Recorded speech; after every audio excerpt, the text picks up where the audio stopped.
Penyebab putra Buya Arazi meninggal tertembak senjata api polisi dipakai mainan. Berikut penyebab putra Buya Arazi Hashim meninggal tertembak senjata api polisi karena unsur lalai dan tidak disengaja itu dipakai mainan. Diberitakan sebelumnya, putra Kiai Haji Arazi Hashim atau Ustadz Buya Arazi yang bernama Husaim Syah Wali Arazi meninggal dunia setelah mengalami tembakan senjata api. Kejadian tersebut berlangsung cepat di rumah istri Buya Arazi di Desa Kecamatan Palang, Kabupaten Tuban pada Rabu 22 Juni 2022 sekitar pukul 13.30 waktu Indonesia Barat.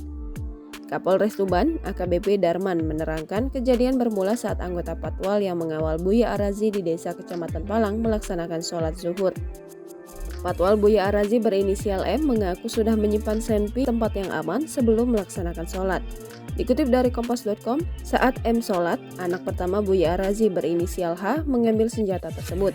Senjata itu kemudian dibawa oleh H bermain dengan korban, hingga tiba-tiba terdengar bunyi letusan senjata api. Nama Ustadz Arazi tentunya sudah tak asing lagi bagi masyarakat Indonesia. Potongan-potongan ceramah hingga video lengkap kerap kali beredar di media sosial. Saat ini, Ustadz Arazi dikenal memberikan ceramah yang lugas dan tegas dengan penjelasan-penjelasannya. Nama lengkap Ustadz Arazi adalah Dr. Haji Arazi Hashim, LC Esfil L. M. Ahum. Ia juga kerap disapa Buya Arazi. Melansir dari Wikipedia, Buya Arazi lahir 21 April 1986 bertepatan dengan tanggal 11 Sya'ban 1406 Hijriah di Koto Tangah, Payakumbuh, Sumatera Barat. Jangan lupa subscribe, share, komen, dan like ya!